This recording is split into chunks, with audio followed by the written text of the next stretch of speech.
हैं, है ना? ऐसा मिलता ना भाव। जब अश्रु प्रवाहित होने लगे तो समझ लीजिए मेरी कथा सुनना सार्थक हो रहा है। ये प्रत्यक्ष को प्रमाण की आवश्यकता नहीं होती। फिर क्या होता है? फिर भगवान अवतार लेते हैं।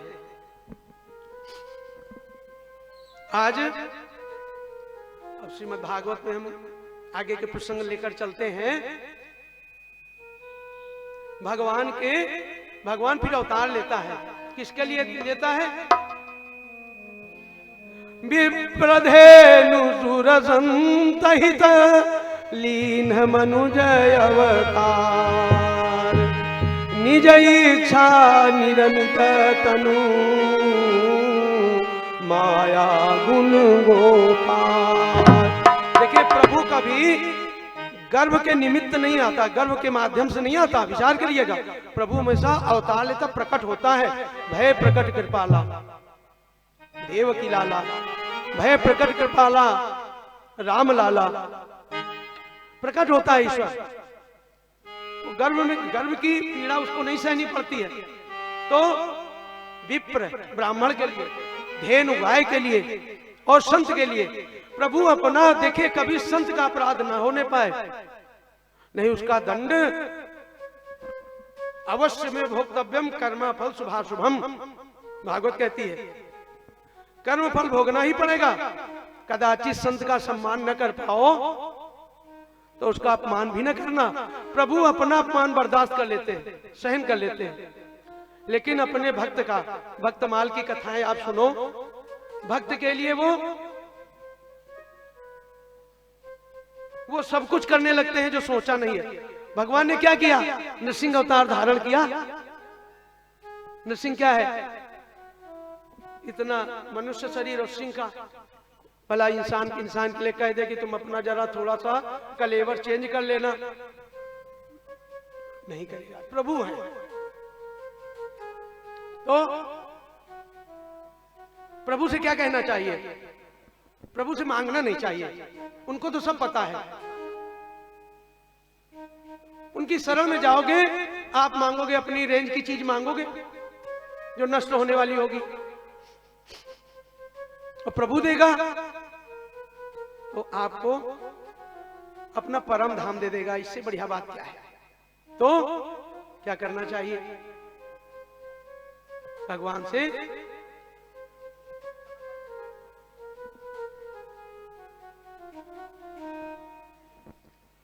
भगवान के आज अवतार कौन कौन से हुए हैं उनका प्रसंग है। देखिए ब्रह्म एक ही है, एको ब्रह्म द्वितीयो नास्ति। ईश्वर एक है। वो ईश्वर एक है, एको ब्रह्म द्वितीयो नास्ति। और भगवान के अवतारों में सबसे पहले शौनकादि मुनि का अवतार हुआ। ईश्वर क्या है? ईश्वर तो वही एक है जो क्षीर सागर में निवास करते हैं। शांताकारं भुजगशयनं पद्मनाभं सुरेशं विश्वाधारं, विश्व के आधार है, विश्वाधारं गगन सदृशम। विस्तार कितना है? गगन के सदृश। विश्वाधारं गगन सदृशम मेघवर्ण शुभांगम, मेघवर्ण श्याम रंग, मेघवर्ण शुभांगम लक्ष्मीकांतम, लक्ष्मी जी साथ में, लक्ष्मीकांतम कमल नयनम। उनके नेत्र कैसे हैं? जैसे कमल का पुष्प, ऐसे सुंदर है। शांताकारं भुजगशयनं पद्मनाभं सुरेशं विश्वाधारं गगन सदृशं मेघवर्ण शुभांगम लक्ष्मीकांतं कमलनयनं योगिभिर्ध्यानगम्यं वंदे विष्णुं भवभयहरं सर्वलोकैकनाथं। वह ईश्वर जो है अपने तीन रूपों में अपने दायित्वों का विभाजन करके अपनी सृष्टि की व्यवस्था बनाए रखते हैं। उनका मैनेजमेंट कितना बढ़िया है। ब्रह्मा जी को बताया कि आप सृष्टि के कार्य में लगिए, सृष्टि को बढ़ाइए। और विष्णु जी ने कहा हम अपने एक रूप से हम इसका पालन, इसको व्यवस्थित रखेंगे, पालन करेंगे। शिव जी से कहा कि अब यह सृष्टि, इसका सृष्टि का विलय भी होता है, तो सृष्टि के संहारक की व्यवस्था शिव जी को दे दी। तो ईश्वर ने अपने ही 3 रूपों में दायित्वों का विभाजन कर लिया। तो जो इनका प्रथम अवतार हुआ है वो शौनकादि मुनि का। शौनकादि कौन है? इनको सनकादि भी कहते हैं। सनक, सनंदन, सनातन और सनत कुमार, ये सदैव 5 वर्ष के रहते हैं, माया रहित हैं। ये भगवत भक्त में निरंतर लगे रहते हैं, अनवरत। दूसरा वाराह भगवान का अवतार हुआ, जो पृथ्वी को रसातल से लाए थे। आगे इनका प्रसंग आएगा। फिर तीसरा अवतार नारद जी का। ये ब्रह्मा जी के मानस पुत्र हैं। प्रलय के समय में मुख मार्ग से प्रवेश कर गए थे। और फिर नर नारायण का, ये प्रलय पर्यंत नर नारायण के रूप में अवतार लेकर व्यवस्था को देखते हैं। फिर ये कर्दम ऋषि की जो पत्नी थी देवहूति, कर्दम ऋषि का विवाह मनु और शत्रुपा की पुत्री थी देवहूति, उनसे कपिल भगवान का जन्म हुआ। उन्होंने धर्मशास्त्र की व्याख्या अपनी मां से बहुत सुंदर की है। और फिर दत्तात्रेय, अत्रि की पत्नी अनुसुईया, भगवान दत्तात्रेय, उन्होंने 24 गुरु बनाए थे। हम लोगों को एक गुरु बनाने में भी बड़ी दिक्कत आती है, उसमें एक दिन करके विलंब हो रहा है। जाग जाइए, गुरु जीवन में परम आवश्यक है, मार्गदर्शक है, बहुत से पार निकालने का मार्ग प्रशस्त करेगा। संसार सागर ये भी तो एक वो भवनिधि है, भव सागर है। इससे पार कराने का माध्यम गुरु ही, रास्ता वही बताएगा। और भगवान दत्तात्रेय ये भी विष्णु जी के अवतार हुए हैं। इन्होंने अपने जीवन में 24 गुरु बनाए हैं, जिससे जो कुछ सीखा। और फिर अगला यज्ञ भगवान, इनका विवाह, इनकी 2 पत्नियां स्वाहा और स्वधा। स्वाहा अग्निदेव, यज्ञ भगवान से अग्निदेव की पत्नी है। और ये क्या करती हैं? यज्ञ भगवान से यज्ञ लेकर वैदिक मंत्रों का जितना होता है अधिष्ठान, वो जिस देवता की आहुति होती है उस देवता तक पहुंचाने का कार्य करती हैं। और ये स्वाहा करती हैं। स्वधा क्या करती हैं? जो श्राद्ध कर्म में जो आयोजन होते हैं उनमें स्वधा उस पितृ तक उसको पहुंचाने का कार्य करती हैं।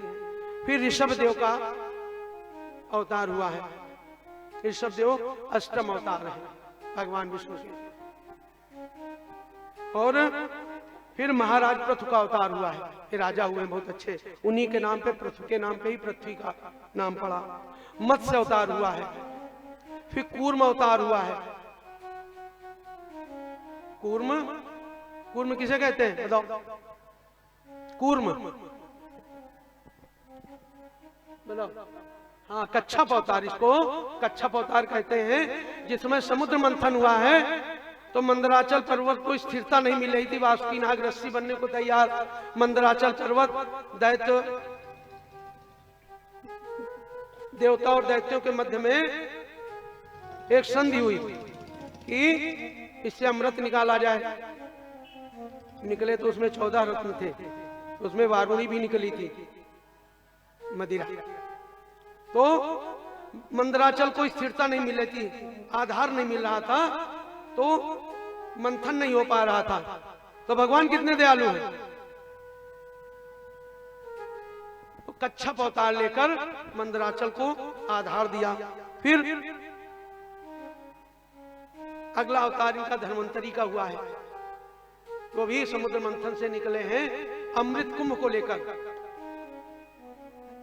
और फिर जो अमृत निकला है देवता और दैत्यों में, देखिए ध्यान से सुनिएगा, अपनी परस्पर वार्ता से बचिए।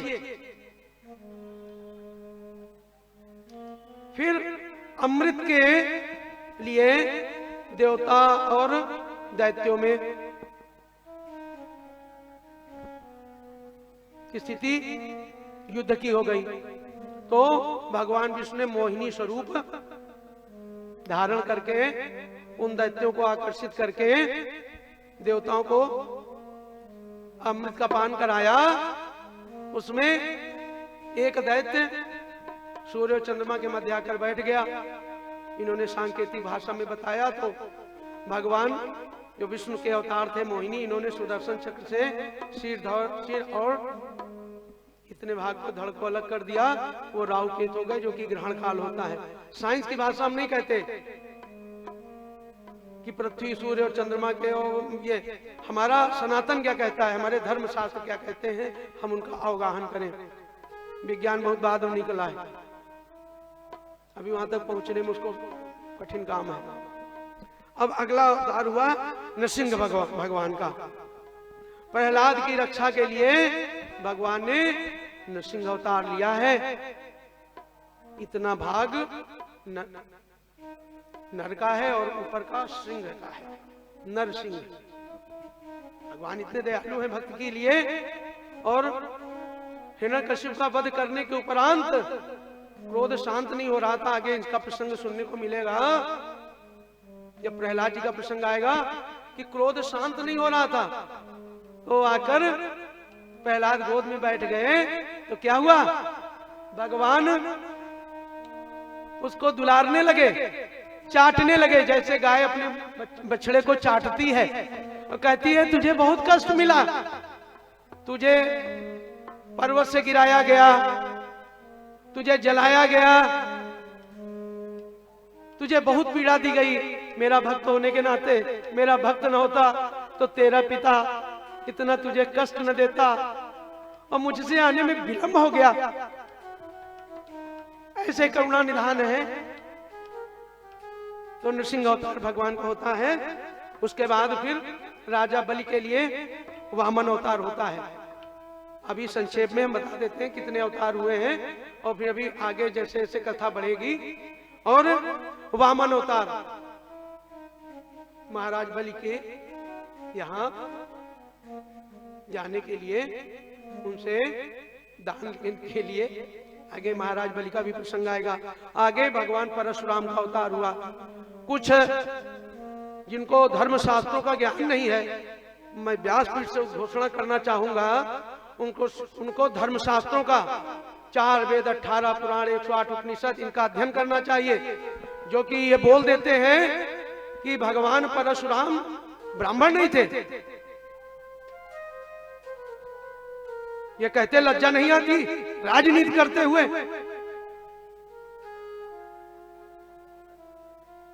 भगवान विष्णु का अवतार है परशुराम जी, हमारे गौरव हैं, ब्राह्मणों के कुलभूषण हैं भगवान परशुराम। उनको तुच्छ बुद्धि के व्यक्ति बोल देते हैं कि नहीं वो ब्राह्मण थे ही नहीं। कितनी विडंबना है। और लोग हैं किसी के अन्यत्र समुदाय के व्यक्ति को, उसके अगर धर्माध्यक्ष को कोई इस तरह की भाषा बोल दे, उत्पात मच जाता है। ये विडंबना है। अरे यथार्थ को स्वीकार करना,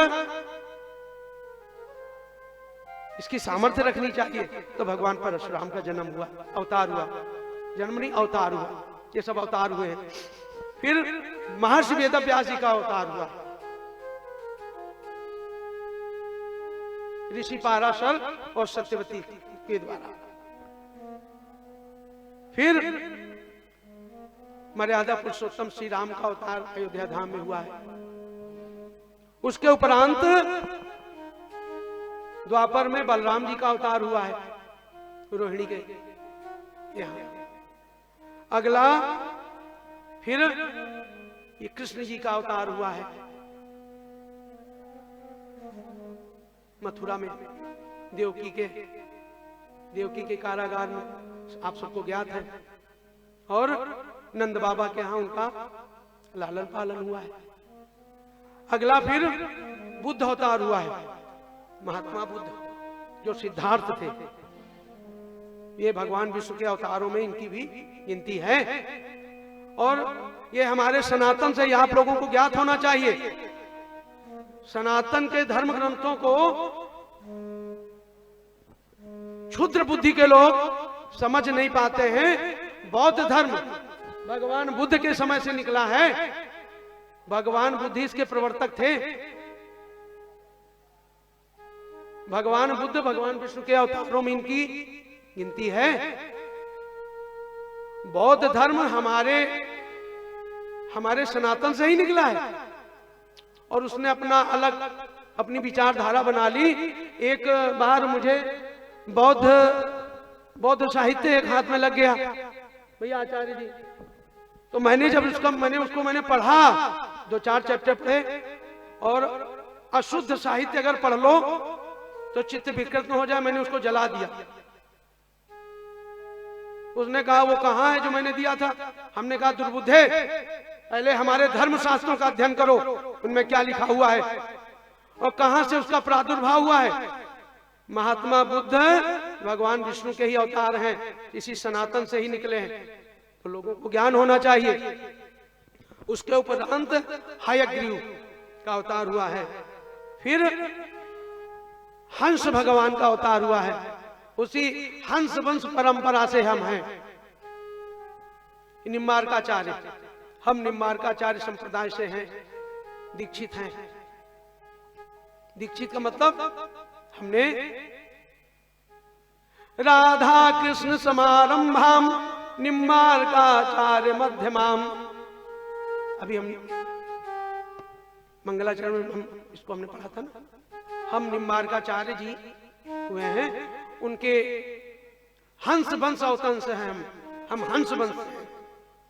हंस का काम क्या होता है? नीर और क्षीर, दूध और पानी का पानी अलग करने की जो सामर्थ्य हो, वो गुरु कृपा से हमारे गुरुदेव भगवान जगत गुरु प्रातः स्मरणीय हमारे परम श्रद्धे, हमारे पर उनकी बड़ी कृपा रहती है। श्री वेणुगोपाल दास जी महाराज, इस बार कुंभ में उनको जगत गुरु की उपाधि दी गई है। और हमारे यहाँ 45 से 50 ब्राह्मण बालकों को हम लोग शिक्षा देते हैं, जो आचार्य, धर्म विशारद और शास्त्री के लिए हम लोग तैयार करते हैं। क्योंकि ये धर्म ध्वजा हमारी झुकनी नहीं चाहिए। धर्म ध्वजा झुक गई तो फिर क्या बचेगा? हम लोग इसका निरंतर प्रयास कर रहे हैं। और आप सब यथार्थ से अवगत होइए। देखिए, व्यासपीठ, फिर मैं कह रहा हूं, व्यासपीठ या तो भगवान को मानो ही नहीं, मनमानी करो। भगवान से डरो फिर कुछ करो। भागवत भगवान श्री कृष्ण का वांगमय स्वरूप है। 12 स्कंद भगवान के अंग हैं, 335 अध्याय हैं, 18,000 श्लोक हैं। और यह सामर्थ्य है कि धुंधकारी जैसे आतताई को अपने धाम में बुला लेते हैं। पूतना जो विष कालकूट विष लगाकर इस तनु में आई है, उसको अपने धाम में बुला लेते हैं, है ना भैया? और उन भगवान की पहले उनका चिंतन और चरित्र तो समझो, लेकिन गलत मार्ग में चले गए। भगवान बुद्ध ने मार्ग बताया था कुछ, और जिस समय भगवान बुद्ध का अवतार हुआ है उस समय हुआ क्या था? उस समय जिस समय भगवान बुद्ध का अवतार हुआ उस समय हिंसा प्रबल हो गई थी। तो उन्होंने कहा अहिंसा परमो धर्मः, ये इस आधार को उन्होंने व्यवस्थित किया। और वो जो धर्म के ठेकेदार हैं इन्होंने अपनी व्याख्या अलग कर ली, बोले बौद्ध धर्म। अरे दुर्बुद्धे, आजकल बहुत लोग बौद्ध बनाए दे रहे हैं, धर्मांतरण कराए दे रहे हैं।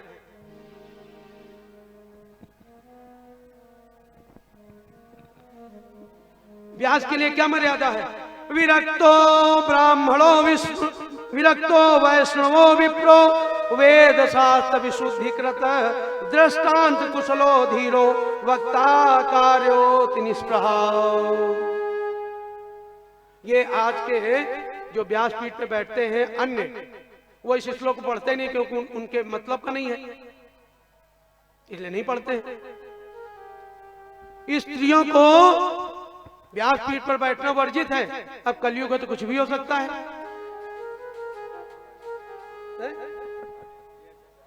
नहीं नहीं, परम स्वतंत्र न सिर पर कोई, कुछ भी करिए।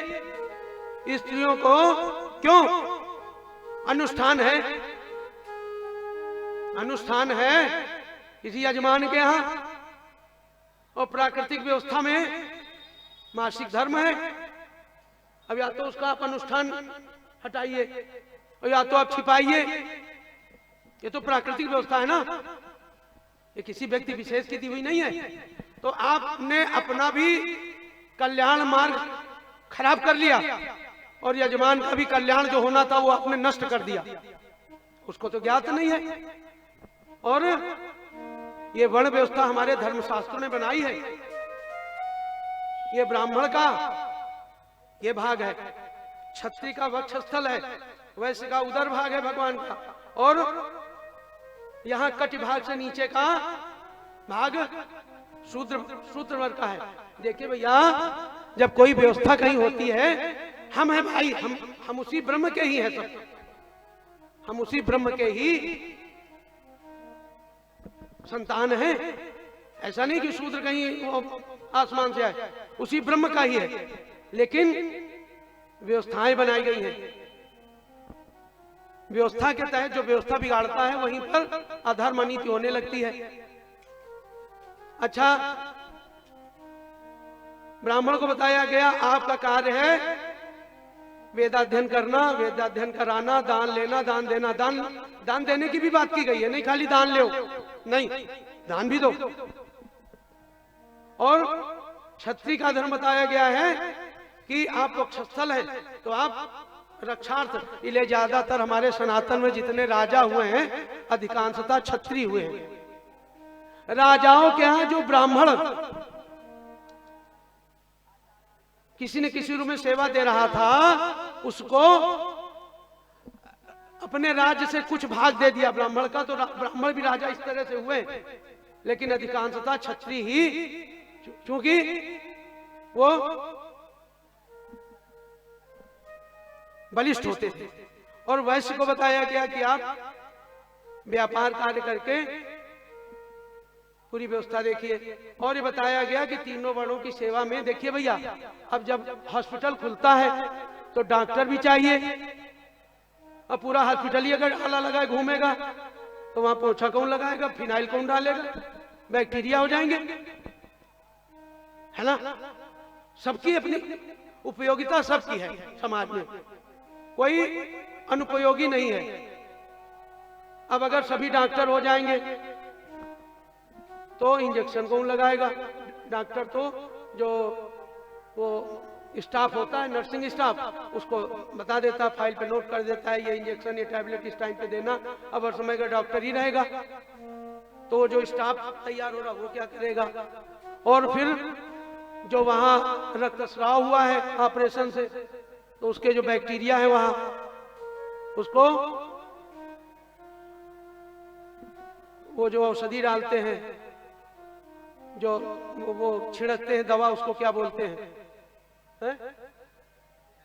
फिनाइल दवा डालते हैं। तो सबकी उपयोगिता है, अब अगर घर में सभी मालिक हो जाएंगे तो घर की सत्यानाश हो जाएगी कि नहीं? घर के मालिक को लगना चाहिए कि मालिक है।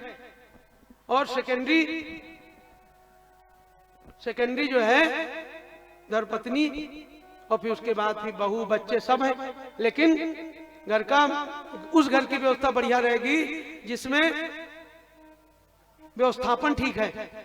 ये देखिए जीवन दर्शन है ये श्रीमद् भागवत।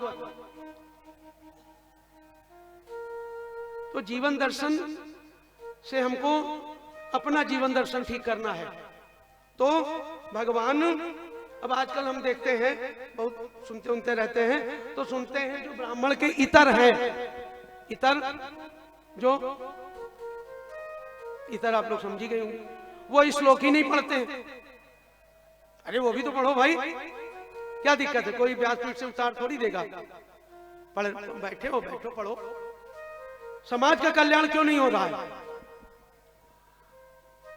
जब वो हास्य की कविताएं पढ़ी जाएंगी, वो अश्लील भाषा में बातें की जाएंगी, तो व्यासपीठ का क्या अर्थ रहा बताइए? व्यासपीठ किसी व्यक्ति विशेष की नहीं है। व्यासपीठ एक मर्यादा है। मैंने कल बताया था कि पहली चीज तो भागवत सुनने का अधिकारी वैष्णव होना चाहिए, गुरुमुखी होना चाहिए। लेकिन आ जाता है तो सबका कल्याण हो। और व्यासपीठ पे जो बैठा है वैष्णव हो, विरक्त हो, अच्छा है, गृहस्थ हो तो भी चलेगा। अन्य वर्णों के जो पदार्थ हैं उनसे तो ठीक ही है। और स्वल्पाहारी हो, आपको बताया था ये 1 तारीख को ये शुरू हुई है भागवत, उसके एक दिन पूर्व जो है 31 को एकादशी थी। एकादशी पर्यंत आज तक और पूरे सप्ताह तक हमने अनुष्ठान किया है कि हम स्वल्पाहार लेकर व्रत रहेंगे, आप सबको कथा सुनाएंगे। आज ये चतुर्थ दिवस है, स्वल्पाहार लेते थोड़ा सा, क्योंकि बैठना भी है 3-3, 4-4 घंटे। और ऐसा कुछ श्रीमद् भागवत प्रसाद के रूप में आप लोगों को दें कि आपके जीवन का मंगल हो, ये अपना भाव है ना? तो जीवन कैसे जीना है? प्रभु अपने भक्त के लिए, ये जितने अवतार हुए प्रभु ने अपने भक्तों के लिए अवतार लिया है। अपने निजी हेतु उनका अहेतु की कृपा करने वाले हैं।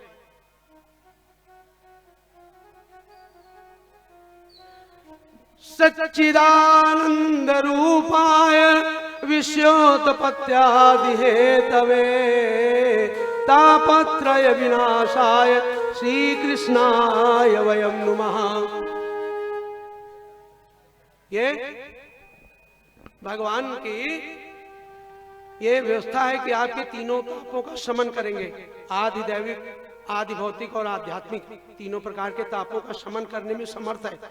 वो भाव लेकर बैठिए। जीवन में परिवर्तन आना चाहिए। हमारी कथा कहना भी सार्थक, आपका सुनना भी सार्थक।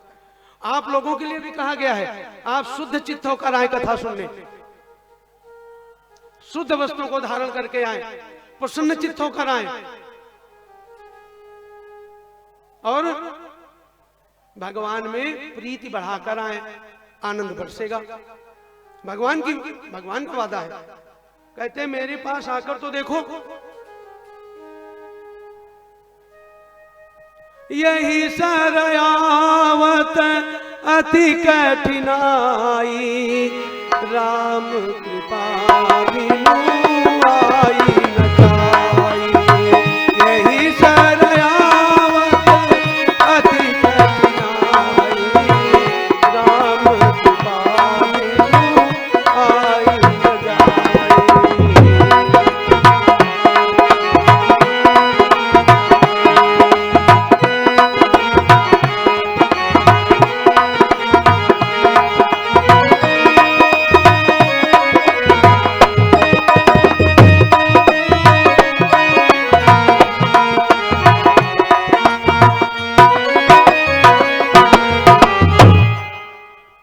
श्री राधे। बोले श्रीमद् भागवत महापुराण की जय। हमारे मध्य परम पूज्य आचार्य श्री डॉक्टर अरविंद पांडे जी, जिनको आप सभी श्री राधे राधे पंडित जी के नाम से जानते होंगे, हमारे बंधे हैं वो हमारे पूज्य व्यास जी का सम्मान करना चाहते हैं अंग वस्त्र देकर, और हम भी व्यास जी से अनुरोध करेंगे कि हमारे पंडित जी का भी सम्मान करें।